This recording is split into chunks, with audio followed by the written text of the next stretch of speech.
The harsh wind carried the scent of death long before Beckett Turner saw the blood trail leading to his family's ranch. His heart thundered in his chest as he spurred his stallion forward, the afternoon sun beating down mercilessly on the New Mexico territory. Something was terribly wrong. Beckett arrived at the modest homestead to find the front door swinging open, creaking on its hinges. Blood smeared the wooden porch. "Jackson!" he called out for his younger brother, voice cracking with fear. "Jackson, where are you?" The silence was broken only by distant thunder rolling across the plains outside Tucumcari. It was April 1878, and what had started as an ordinary day was rapidly descending into Beckett's worst nightmare.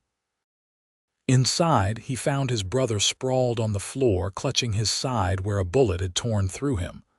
Blood pooled beneath the 19-year-old's body. "Beck," Jackson gasped, his face ashen. "They jumped me. The Harley gang. Said Pa owed them money." "Don't talk," Beckett commanded, dropping to his knees and pressing his bandana against the wound. "I'm getting you to town. We got that new doctor, remember? She'll fix you right up." Beckett couldn't lose his brother, not after losing their parents to influenza 3 winters ago. At 26, he'd become both mother and father to Jackson, determined to give him a better life than the harsh one they'd known. With strength born of desperation, Beckett lifted his brother onto his horse and mounted behind him, cradling Jackson's limp body against his chest as they rode the 5 miles to Tucumcari. The town was busy when they arrived, but the crowd parted quickly at Beckett's frantic shouts. "Doctor! I need the doctor." 2 men helped carry Jackson into the newly established doctor's office. A week earlier, the townspeople had been abuzz with news that a female physician had arrived to set up practice. Some were scandalized, others curious. Beckett hadn't cared either way until now. "Doctor." Brooke Adams met them at the door, her sleeves already rolled up, brown hair pulled back in a practical bun. At 28, she wore the confident expression of someone used to crises, though her eyes betrayed her youth. "Put him on the table," she instructed, her voice calm but authoritative. "What happened?" "Shot," Beckett managed, not taking his eyes off his brother's pale face. "Robbery at our ranch." Dr. Adams worked quickly, cutting away Jackson's blood-soaked shirt. "How long ago?" "Found him maybe 30 minutes ago. Rode straight here." She nodded, examining the wound with practiced hands. "The bullet's still in there. I need to operate immediately." She looked directly at Beckett, her blue eyes piercing. "You should wait outside." "I'm staying," Beckett insisted, his voice breaking no argument. Dr. Adams gave a short nod. "Then wash your hands and help me hold him down. This will be painful." What followed was the most agonizing 2 hours of Beckett's life. Jackson regained consciousness during the procedure, screaming in pain despite the whiskey Dr. Adams had poured down his throat. Beckett held his brother's shoulders, whispering reassurances while the doctor probed for the bullet lodged near his spine.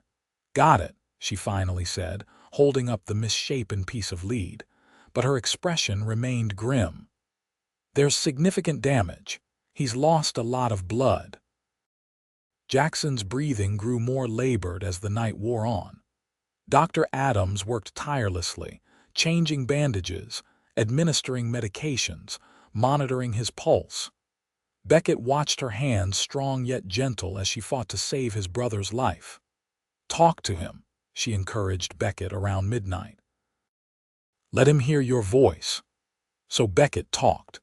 He reminded Jackson of their plans to expand the ranch, the cattle drive they'd join come summer, and the pretty Miller girl who'd been making eyes at him after Sunday services.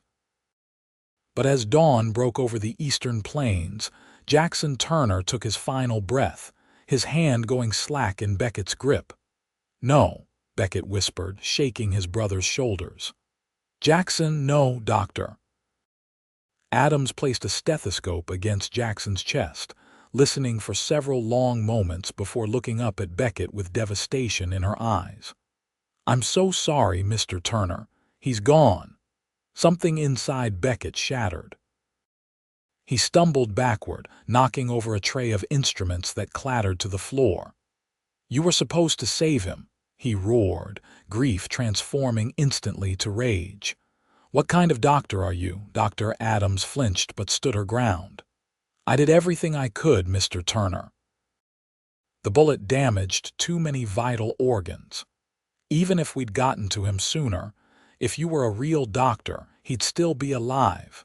Beckett cut her off, unable to hear reason through his grief. Women shouldn't be playing at medicine when men's lives are at stake. He saw the color drain from her face, saw how his words wounded her, but he couldn't stop. Didn't want to stop.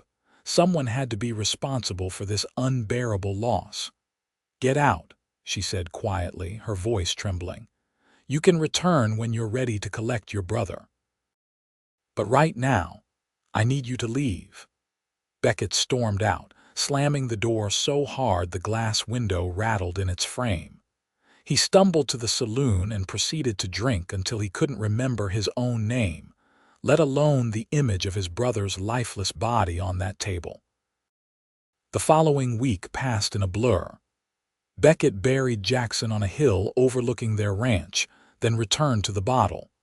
When he wasn't drinking, he was hunting for the Harley gang, determined to extract revenge. But the outlaws had vanished, likely crossing into Texas or Arizona territory. With each passing day, Beckett's anger festered. He avoided town whenever possible, sending ranch hands for supplies rather than risk encountering Dr. Adams. The mere thought of her made his blood boil, her composure in the face of his brother's death, her clinical detachment. She'd failed Jackson, and Beckett couldn't forgive that. Summer arrived, bringing scorching heat and dust that coated everything in a fine layer of grit. Beckett worked himself to exhaustion, expanding the ranch as he and Jackson had planned, driving himself with punishing intensity. If he collapsed into dreamless sleep each night, he didn't have to think about the empty bedroom across the hall. It was on a sweltering August afternoon that fate intervened. Beckett was mending fences on the north pasture when a rattlesnake struck his horse. The animal reared in panic, throwing Beckett hard against a boulder. Pain exploded in his leg as the bone snapped with an audible crack. His ranch hand, Emmett, found him an hour later, delirious with pain and beginning to slip into shock from the compound fracture. Despite Beckett's slurred protests, Emmett loaded him into the wagon and headed straight for town. "Not her," Beckett managed to say when he realized their destination. "Not the woman doctor." "She's the only doctor for 50 miles, boss," Emmett replied grimly. "Unless you fancy losing that leg." By the time they reached Dr. Adams's office, Beckett was barely conscious.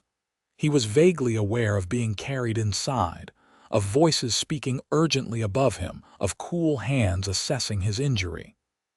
"The bone's broken through the skin," he heard Dr. Adams say. "We need to set it immediately before infection sets in." Despite his clouded mind, Beckett still found the strength to protest. "Don't touch me," he growled. Dr. Adams appeared in his line of vision, looking down at him with those piercing blue eyes. "Mr. Turner, I understand your feelings toward me, but if I don't treat this fracture, you will lose your leg, possibly your life. Will you allow me to help you?" Beckett wanted to refuse to maintain his hatred, but self-preservation won out. He gave a curt nod before the pain pulled him under again. When he awoke, it was night. Moonlight filtered through the office window, casting silver patterns across the examination room where a cot had been set up. His leg was splinted and bandaged, the pain dulled to a persistent throb. "You're awake," came a soft voice from the shadows. Dr. Adams stepped into the moonlight looking exhausted. Her hair was coming loose from its bun and dark circles shadowed her eyes. "How long?" Beckett asked, his throat parched. "Almost 18 hours." She approached with a cup of water, helping him drink. "The break was severe. I had to realign the bone fragments. You'll need to stay here for at least a week while it begins to heal." "A week?" Beckett tried to sit up, wincing as pain shot through his leg. "I can't." "The ranch Emmett has already arranged for help with your ranch duties," she interrupted. "Your choice is simple. Stay here and follow my instructions, or risk permanent disability." Beckett fell back against the pillow, trapped by circumstances and his own broken body. "Fine," he muttered, "Doctor." Adams nodded, satisfied with his compliance if not his attitude. "I'll check your bandages in the morning. Try to rest." As she turned to leave, Beckett was struck by a sudden, unwelcome realization. She'd been working on him for 18 hours straight, after he'd publicly berated her and questioned her competence. She could have refused to treat him, many would have, but she hadn't. The first few days of Beckett's confinement were tense. He responded to Dr. Adams's questions with one-word answers, avoiding her gaze when she changed his bandages or checked his splint. She remained professionally distant, though he occasionally caught her watching him with an expression he couldn't quite decipher. On the fourth night, Beckett woke to find her slumped in a chair beside his cot, fast asleep, a medical journal open in her lap. In sleep, the stern professionalism fell away, revealing a young woman with delicate features and long eyelashes that cast shadows on her cheeks. For the first time, he wondered about her story, what had driven her to become a doctor in a profession dominated by men, what had brought her to this dusty New Mexico town. As if sensing his scrutiny, she stirred, blinking drowsily before straightening in her chair. "Is the pain worse?" she asked, immediately alert. "No," Beckett replied, unexpectedly embarrassed to be caught staring. "Just couldn't sleep." She nodded, closing her journal. "Would you like me to read to you? Sometimes it helps my patients relax." The offer surprised him. "What would you read?" "I have some Whitman, some Dickens, or this medical journal, though I doubt you'd find discussions of amputation techniques particularly soothing." Despite himself, Beckett felt his lips twitch. "Perhaps not Whitman either. Isn't he a bit flowery?" "Says the man named after a romantic poet," she responded, a hint of a smile playing at her lips. "My mother's choice," he admitted. "She taught literature back east before marrying my father and moving west." Dr. Adams selected a worn copy of Dickens from a nearby shelf. "My father was also fond of literature. He encouraged my education when many thought it improper for a girl." As she began to read from David Copperfield, Beckett found himself listening not just to the words but to the cadence of her voice, clear and soothing in the quiet night. It occurred to him that this was the longest civil conversation they'd had. The pattern repeated the following evenings. During the day, they maintained their guarded interactions, but nights brought a tentative truce. Dr. Adams would raid, and occasionally Beckett would ask questions about her training or comment on the story. It was easier somehow in the darkness, when he couldn't clearly see the face of the woman he'd blamed for his brother's death. On the sixth night, she closed the book earlier than usual. "May I ask you something, Mr. Turner?" Beckett tensed but nodded. "Tell me about your brother," she said softly. "Not how he died, I know that all too well, but who he was." The request caught him off guard. No one in town spoke of Jackson to him anymore, as if his brother's name had become taboo. "Why would you want to know?" Dr. Adams set the book aside. "Because I've treated hundreds of patients, Mr. Turner, but I never forget those I couldn't save. They stay with me. Your brother stays with me." Something in her voice of vulnerability, a shared grief, loosened the knot in Beckett's chest that had been there since Jackson's death. "He was brilliant," Beckett began hesitantly. "Quick with numbers, quicker with a joke, could charm the rattle off a snake." always had his nose in some book about faraway places he wanted to see someday.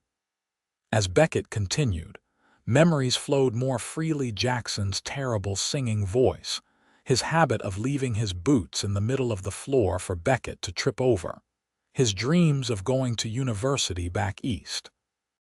"He sounds wonderful," Dr. Adams said when Beckett finally fell silent. "Thank you for telling me about him." Beckett nodded, surprised to find his cheeks damp. He wiped them hastily, embarrassed.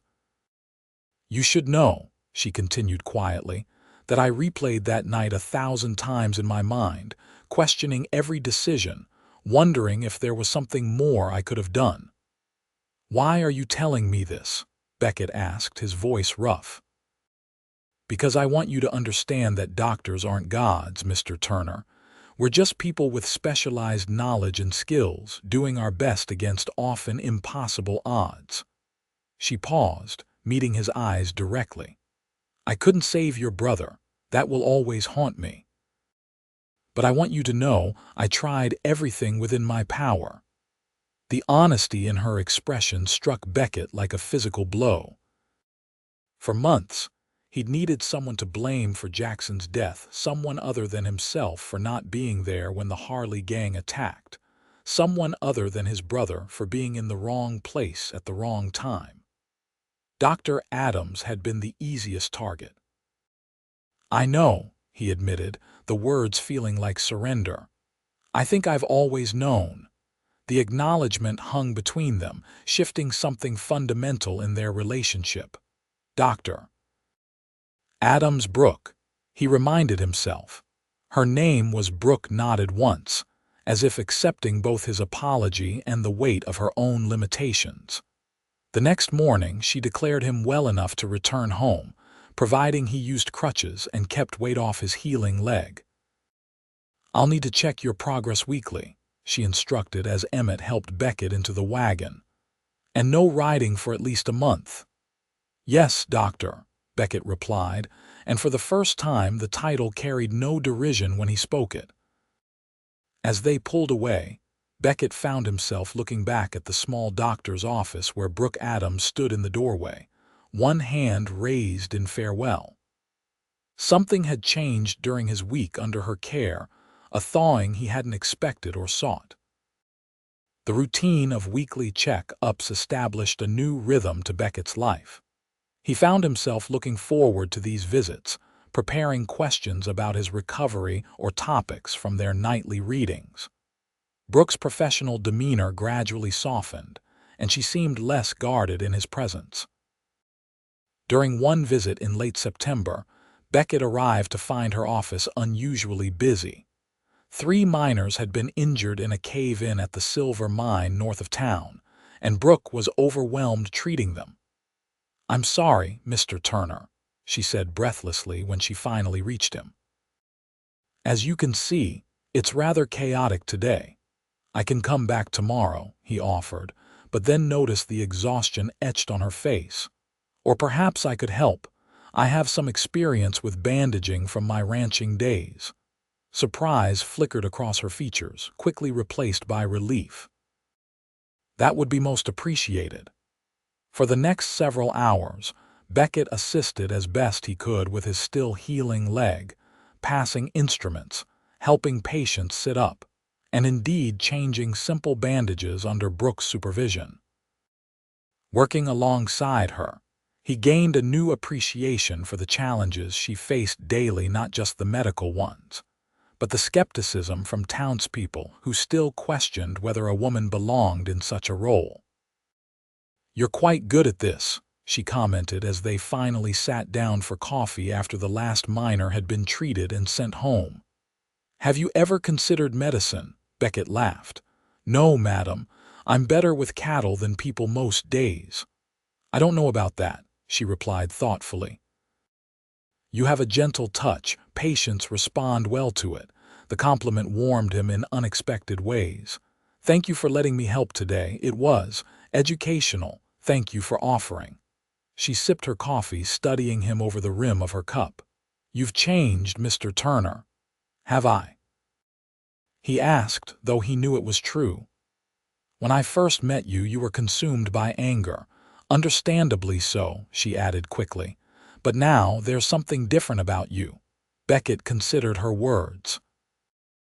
The rage that had fueled him after Jackson's death had indeed receded, replaced by something he couldn't quite name. Perhaps I'm just healing, he said finally. In more ways than one. Their eyes met across the small table, and Beckett felt an unexpected flutter in his chest. Brooke Adams was not just a skilled physician, but a woman of remarkable strength and compassion. He was beginning to see that clearly now. As autumn progressed, Beckett's leg healed steadily. His visits to town became more frequent, often extending beyond medical necessity. He found reasons to linger at Brooke's office, offering to repair a loose shutter or build additional shelving for her growing collection of medical supplies. The townspeople noticed the change in their relationship. Gossip spread, as it inevitably did in small communities. Some approved of the blossoming friendship between the rancher and the doctor. Others were more skeptical, particularly those who remembered Beckett's public denunciation of Brooke's abilities months earlier. One cool October evening, Beckett invited Brooke to dinner at the hotel restaurant, a formal establishment by Tucumcari standards, with tablecloths and a menu that extended beyond stew and biscuits. I'm not sure that's wise, she hedged when he extended the invitation. People will talk. People already talk, Beckett pointed out. Besides, it's just dinner, a thank you for saving my leg and perhaps my life. Brooke studied him for a moment before a smile tugged at her lips. Very well, but I warn you, I have little to wear that's suitable for such an occasion. My wardrobe consists primarily of practical attire. You'll outshine everyone regardless, Beckett replied, surprising himself with the forwardness of the compliment. The dinner proved to be a turning point. Away from her office, in a deep blue dress that brought out her eyes, Brooke revealed more of herself than she had in all their previous encounters. She spoke of her childhood in Boston, her father's support of her unconventional ambitions, and the resistance she'd faced at medical college. Only 3 of us women graduated, she explained, out of a class of 70. The professors were openly hostile, the male students worse. Yet you persevered, Beckett observed, admiration evident in his voice. I had no choice. Medicine is my calling. She set down her fork, her expression turning serious. But practicing in Boston proved impossible. No hospital would hire me, no established doctor would partner with me. So I came west, where people care more about whether you can stop their bleeding than what your gender might be. Their loss is Tucumcari's gain, Beckett said sincerely. As they walked back to her office under a canopy of stars, their conversation continued to flow easily. At her door, an awkward moment ensued, neither quite ready to end the evening, neither sure how to extend it appropriately. Thank you for dinner, Brooke said finally. It was a pleasant change from eating alone over medical texts. The pleasure was mine, Beckett replied, suddenly aware of how close they were standing, of the faint scent of lavender that clung to her hair. Perhaps we could do it again sometime. I would like that.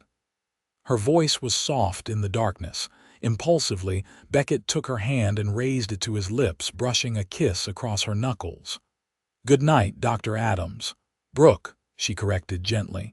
I think after everything you might call me Brooke. Brooke, he repeated, liking how the name felt on his tongue. Good night, Brooke.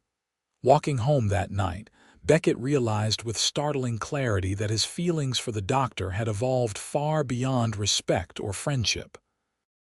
The woman he'd once blamed for his greatest loss had somehow become essential to his healing, not just of his broken leg, but of his broken spirit. The realization terrified him. For the next 2 weeks, Beckett avoided town. He threw himself into ranch work, despite the occasional twinge in his healing leg. When supplies were needed, he sent Emmett.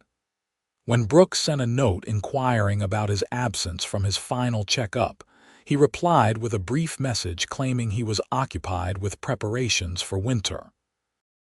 It wasn't entirely untrue. The ranch did require winterizing, and the cattle needed to be moved to sheltered pastures. But Beckett knew he was hiding from emotions he wasn't ready to confront. How could he care for the woman who couldn't save his brother? What kind of betrayal was that to Jackson's memory? And even if he could reconcile those feelings, what could a rancher with a limited education offer a doctor who had studied in Boston? These questions circled in his mind as November brought the first frost to New Mexico.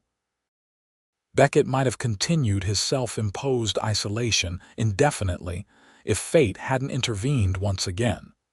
The request came via an urgent message delivered by a breathless young boy. One of Beckett's neighbors, Henry Wilson, had taken ill with what appeared to be pneumonia. His wife was desperate, the children frightened. Dr. Adams needed transportation to their remote homestead immediately, and Beckett's ranch was the closest with a suitable wagon. Despite his inner turmoil, Beckett couldn't refuse. He hitched the team himself and drove to town, arriving at Brooke's office just as she was loading her medical bag with supplies.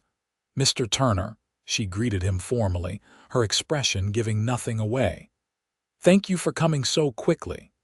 "Of course," he replied, helping her into the wagon. The Wilsons are good people. The journey to the Wilson homestead took over an hour, made longer by the uncomfortable silence between them. Finally, Beckett could stand it no longer. "I owe you an apology," he began, keeping his eyes on the road ahead, "for my absence these past weeks." "You don't owe me anything," Brooke replied, her voice carefully neutral. "Our arrangement was professional. Your leg has healed. There was no need for further visits." "That's not true, and you know it." Beckett glanced at her, finding her gaze fixed determinedly ahead. "Something changed between us, Brooke. Something I wasn't prepared for." She turned to him then, her eyes reflecting a mixture of hurt and caution. "And are you prepared for it now?" Before Beckett could answer, they arrived at the Wilson farm. The conversation would have to wait. Inside, they found Henry Wilson burning with fever, his breathing labored and painful. His wife, Martha, hovered anxiously while their 3 children peered fearfully from the bedroom doorway. Brooke transformed instantly into the focused physician Beckett had first met months ago. She examined Henry thoroughly, listened to his chest, and began issuing instructions with quiet authority. "We need to reduce his fever," she told Martha. "Cool compresses, changed frequently, and I'll prepare a poultice for his chest to help loosen the congestion." For hours, they worked together to make Henry comfortable and address his symptoms. Brooke taught Martha how to recognize signs of improvement or deterioration and prepared medicine for the coming days. "I'll return tomorrow to check on him," Brooke promised as they finally prepared to leave. "The next 48 hours are critical, but I believe we've caught it in time." In the wagon, darkness had fallen, and the temperature had dropped significantly. Beckett wrapped a blanket around Brooke's shoulders before climbing up beside her. "You were remarkable in there," he said as they started the journey back to town. "The way you handled everything reassured the family while being honest about the risks." "It's my job," Brooke replied, though he could hear the weariness in her voice. "But thank you." They rode in silence for several minutes, the only sounds the creak of the wagon and the steady rhythm of the horses' hooves. When Brooke shivered despite the blanket, Beckett hesitantly placed an arm around her shoulders, drawing her closer to share warmth. "Is this all right?" he asked softly. She nodded, leaning slightly against him. "Yes." The simple contact broke something open in Beckett's chest. "I've been a coward," he admitted, words tumbling out now that the barrier between them had been breached. I stayed away because I was afraid of what I was beginning to feel for you. It seemed disloyal somehow to Jackson's memory. Brooke was quiet for so long that Beckett feared he'd overstepped, but then she spoke, her voice barely audible above the wagon's movement. I understand that fear. When my mother died, my father was devastated. For years, he refused to even consider finding happiness again. He believed it would dishonor her memory. She paused. But eventually, he realized that love doesn't work that way. The heart expands, it doesn't replace. Is that what this is? Beckett asked cautiously. Love. Brooke turned to face him, her features barely visible in the moonlight. I don't know, Beckett. I only know that when you disappeared from my life these past weeks, I felt the loss acutely, and that frightened me too. The honesty of her confession moved him deeply. Without thinking, Beckett leaned down and pressed his lips gently to hers. The kiss was brief, almost chaste, but it sent warmth coursing through him that had nothing to do with the shared blanket. I'm not running anymore, he promised when they parted. The following weeks brought a rapid deepening of their relationship. Beckett made the journey to town almost daily, sometimes helping in Brooke's office, other times simply bringing her meals when she was too busy to remember to eat. They began to build a partnership that extended beyond romance. He respected her work, and she valued his practical knowledge of the territory and its people. As December arrived with its sharp cold and occasional snowfall, they established a comfortable routine. Sunday dinners at his ranch, where Beckett revealed his surprisingly competent cooking skills. Evening walks through town when weather permitted. Quiet conversations by lamplight in her office after her last patient had departed. It was during one such evening that Beckett finally spoke of what had been growing in his heart. Brooke was organizing her supplies, and he was helping repair a cabinet drawer that had been sticking. I've been thinking, he began, testing the drawer's movement before continuing, about the future. Oh, Brooke glanced up from her inventory list, a question in her eyes. My ranch is doing well. The new breeding stock I purchased has improved the herd considerably. Beckett set his tools aside, gathering courage. But the house is too big for just one person. Always has been, really, even when Jackson was alive. Brooke set down her clipboard, giving him her full attention. What are you saying, Beckett? He crossed the room to stand before her, taking both her hands in his. I'm saying that I love you, Brooke Adams. I never expected to find love again after losing my family. Certainly not with the woman I once irrationally blamed for my brother's death. But life has a strange way of healing wounds we think will never close. Tears gathered in Brooke's eyes, but she remained silent, waiting for him to continue. I know you've worked hard to establish your practice here. I would never ask you to give that up, he assured her. But perhaps we could build a life together that encompasses both our worlds. My ranch is close enough to town that you could maintain your practice. I could even build you a proper office there for emergencies. Are you proposing to me, Beckett Turner? Brooke asked, a smile trembling on her lips. I suppose I am, though not very elegantly. He reached into his pocket and withdrew a small box. I've been carrying this around for weeks, waiting for the right moment. Inside was a delicate silver ring with a small pearl at its center, surrounded by tiny sapphires that matched the color of her eyes. It was my mother's, he explained. I've had it in safekeeping all these years. Brooke touched the ring reverently, her fingers trembling slightly. It's beautiful. Is that a yes? Beckett asked, his heart hammering in his chest. Yes, she whispered, then more firmly. Yes, I will marry you, Beckett Turner. He slipped the ring onto her finger, marveling at how perfectly it fit, before drawing her into his arms for a kiss that promised a lifetime of shared happiness. Word of their engagement spread rapidly through Tucumcari. Most received the news with delight. The brooding rancher and the dedicated doctor had both earned the town's respect in their own ways. A few old-timers grumbled about the impropriety of a female doctor marrying at all, suggesting she should abandon her practice upon becoming Mrs. Turner. But Beckett quickly silenced such talk. "My fiancé's medical skills are a gift to this community," he declared firmly at the general store when he overheard such comments. "I'm proud to be marrying a woman of such talent and dedication." His public support meant everything to Brooke, who had fought for acceptance since arriving in Tucumcari. Together, they began planning a spring wedding when the harsh winter would have yielded to New Mexico's brief but glorious season of wildflowers.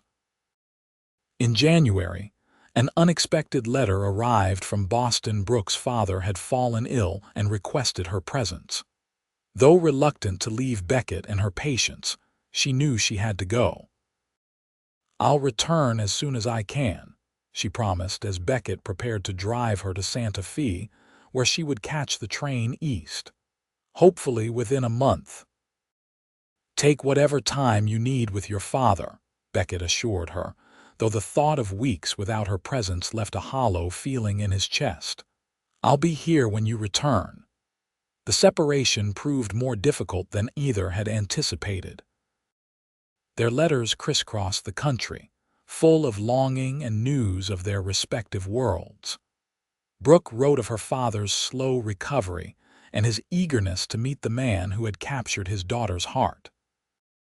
Beckett described improvements to the ranch house: a larger bedroom with windows facing the sunrise, bookshelves built specifically for her medical texts. February stretched into March with no sign of Brooke's return.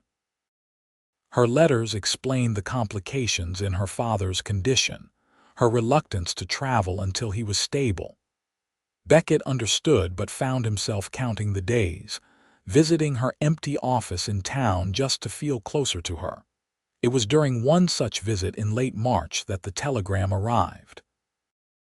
A spring blizzard had swept across the Plain States, derailing the train on which Brooke had been traveling west.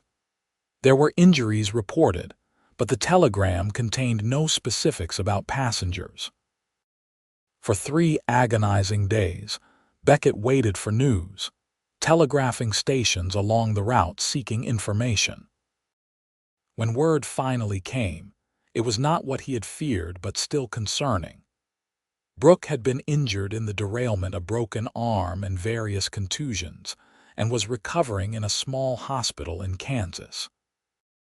Without hesitation, Beckett left the ranch in Emmett's capable hands and boarded the next eastbound train. The journey seemed interminable, each mile stretching his patience thin with worry. He found her pale but alert, her left arm in a cast, a nasty bruise coloring her temple. The moment she saw him in the doorway of her hospital room, her face transformed with joy. "Beckett, did you really think anything could keep me away?" he interrupted, crossing the room in 3 long strides to gather her carefully in his arms. "When I heard about the accident, I realized something important." "What's that?" she asked against his chest. "That I never want to be apart from you again, not for a day, not for an hour if I can help it." He drew back to look into her eyes. "I nearly lost my mind with worry, Brooke." She reached up with her uninjured hand to touch his face, tracing the new lines worry had etched there. "I'm sorry to have caused you such distress. It wasn't your fault, but it made me certain of what I want." He took her hand in his. "Let's not wait until spring. Marry me now, here, as soon as you're well enough to travel. We can have a celebration back in Tucumcari later if you wish, but I don't want to waste another moment." Brooke's eyes widened. "But what about my father? And your ranch? Your father can travel west when he's fully recovered." "As for the ranch, Emmett can manage until we return." Beckett's expression was determined. "Unless you truly wish to wait," a slow smile spread across Brooke's face. "No," she decided. "I don't want to wait either." They were married 3 days later in a simple ceremony in the hospital chapel, with 2 nurses as witnesses and the local minister officiating. Brooke wore a blue dress hastily purchased by one of the nurses, her cast hidden beneath a borrowed shawl. Beckett had never seen her look more beautiful. Their journey back to New Mexico was leisurely by necessity, with frequent stops to ensure Brooke's comfort. They arrived in Tucumcari in mid-April, to find the town had prepared a surprise welcome for the newlyweds, a proper celebration at the hotel, complete with music, dancing, though Brooke was limited by her healing arm, and enough food to feed half the territory. Spring bloomed across the land as they settled into their new life together. True to his word, Beckett built Brooke a small but well-equipped medical office at the ranch, though she maintained her practice in town as well, traveling there 3 days a week. On the days she remained at the ranch, local families knew they could seek her help there if needed. As Brooke's father had predicted years ago, her heart had expanded, not replaced its previous attachments. Her love for medicine coexisted peacefully with her love for Beckett and the life they were building together. For Beckett, the healing that had begun in those quiet nights in Brooke's office continued to deepen. The pain of losing Jackson would never entirely disappear, but it had transformed into something he could carry without being crushed by its weight. Sometimes, he would tell Brooke stories of his brother that he'd never shared with anyone, keeping Jackson's memory alive between them. In late autumn of their first year of marriage, as golden light bathed the plains and distant mountains, Brooke shared news that completed the circle of their journey. She was expecting their first child. "A son or daughter to share our home," Beckett marveled, placing a gentle hand over her still flat stomach. "Jackson would have been thrilled to be an uncle." "He is with us still, in a way," Brooke said softly. "In the stories you tell, in the ranch you've built, in the man you've become." When their son was born the following spring, a healthy boy with Beckett's dark hair and Brooke's blue eyes, they named him William Jackson Turner, honoring both Brooke's father and Beckett's brother. As the years passed, their family grew. A daughter joined them 2 years later, followed by another son. The ranch prospered under Beckett's careful management, while Brooke's reputation as a skilled physician spread throughout the territory. Young women occasionally sought her out, asking about medical training, inspired by her example. On the 5th anniversary of their wedding, Beckett surprised Brooke with a new building in town, a proper clinic, larger than her previous office, with space for an apprentice and improved facilities for patients. "You've saved so many lives," he told her as she explored the new space, tears of joy in her eyes. "Including mine, though not in the way either of us expected." "We saved each other," Brooke corrected, reaching up to kiss him, "and we continue to do so every day." On a warm evening many years later, with their children grown and the century turning toward its close, Beckett and Brooke sat together on the porch of their ranch house, watching the sunset paint the New Mexico sky in brilliant oranges and purples. "You ever think about how it all began?" Brooke asked, her hand finding his as it had countless times over their decades together. "With such tragedy and anger." "Sometimes," Beckett admitted. "But mostly I think about how fortunate I am that fate brought me back to you, even when I was determined to keep hating you." She smiled, the lines at the corners of her eyes deepening, lines he loved because they spoke of a life fully lived, of countless smiles shared between them. "I believe Jackson would be proud of the man you became, of the family we built." "I believe he would," Beckett agreed, squeezing her hand gently. "And grateful to the remarkable woman who helped his stubborn brother find his way back to living after loss." As darkness settled over the land they both loved, stars appearing one by one in the vast New Mexico sky, Beckett reflected on the long journey from grief to joy. From a blood-soaked day when he'd lost his brother and found only someone to blame, to this peaceful evening beside the woman who had healed his body and his heart. Life had not always been easy. They had weathered droughts and economic downturns, illnesses and disagreements. But through it all, they had faced each challenge together, their bond only strengthening with each obstacle overcome. What had begun as a tragedy had transformed, through forgiveness and love, into a life richer and more meaningful than either could have imagined on that terrible day in the doctor's office. Healing, Beckett had learned, came in many forms. Sometimes through medicine, sometimes through time, and sometimes most miraculously through the arms of someone who sees your broken places and loves you still.